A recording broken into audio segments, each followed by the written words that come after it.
Bonjour et bienvenue à TV5 Monde. Je m'appelle Rui. Et je m'appelle Sadie. Aujourd'hui, nous avons une émission spéciale qui s'appelle C'est bon pour l'environnement. Nous parlons d'un sujet très important en France, la pollution.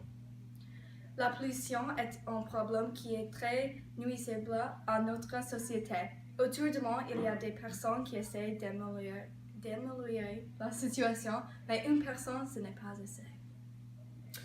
Il est nécessaire que tous les citoyens travaillent ensemble afin que le monde puisse durer pour les générations futures. La France, spécifiquement à Paris, a une grande quantité de la pollution à cause de plusieurs choses. Mais il y a un vrai coupable, le transport.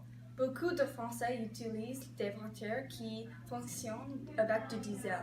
Le diesel est très connu pour être très polluant, mais les Français continuent à l'utiliser par commodité. Au prix, je ne suis pas sûre. Oui, et c'est vrai que la France est maintenant dépendante du diesel. Même les autobus de ville en utilisent.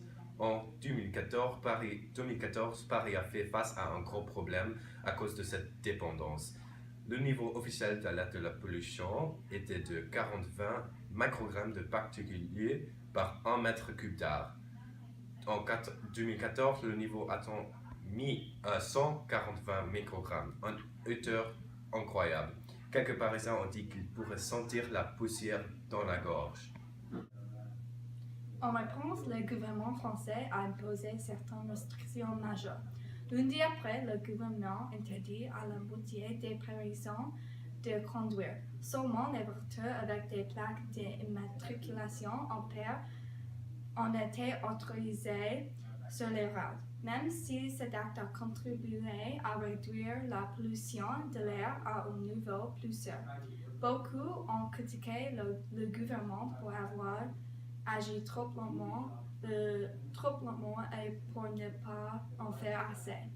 Cependant, depuis mars 2014, le gouvernement a essayé de faire plus pour la santé de l'air. Voici notre collègue Caroline avec plus d'informations sur le sujet. Merci Yuri.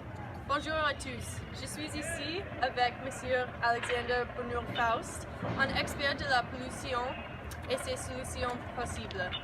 Merci pour nous rencontrer, M. Faust. Merci Caroline. Bien sûr, je suis très passionné par ce problème. Évidemment, à Paris, la pollution d'air est incontrôlée. Il y a plusieurs des solutions possibles à mon avis. En 2014, Paris commençait à réglementer l'usage des émissions. Ah bon? Est-ce que vous pouvez expliquer les avantages de cette réglementation? Oui, bien que le plan ait coûté 4 millions d'euros, ce n'est pas très mais nous avons la capacité de créer les zones franches des émissions et d'inciter tous les fonds de transport à cesser l'utilisation du diesel. Oui, c'est exceptionnel. J'espère que nous aurons des résultats positifs. Oui, il est trop tôt pour le dire. J'espère que le gouvernement essaie plus, bien sûr. Je suis soulagé de voir que plus des efforts sont mis en avant pour aider l'environnement.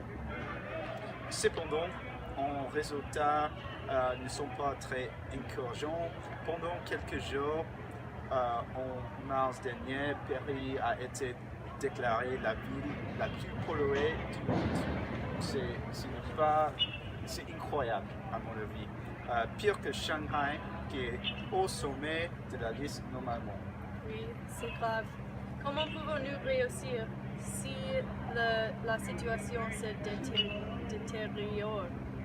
Donc, il est vital que le gouvernement et les citoyens soient conscients des effets de leurs actions quotidiennes. À la place de l'interdiction de toutes les voitures pour une journée, il devrait interdire les voitures de polluants pour des périodes de temps plus longues, sinon pour toujours. Tous les citoyens doivent utiliser de l'essence pour les voitures au lieu du diesel, bien sûr. La même chose vaut pour l'autobus, une forme de transport public très, très populaire. Je crois que si chaque personne a changé ses petits choses dans leur vie, ce serait faire une grande différence pour l'air. Oui, je suis d'accord avec vous, Monsieur Faust. Alors, merci pour votre temps. Cela a été un plaisir de vous parler. Retour à vous, Yuri et Sid. C'est la fin de notre émission. Merci d'avoir regardé et nous vous verrons la semaine prochaine avec une autre édition de C'est bon pour l'environnement. Bonne nuit!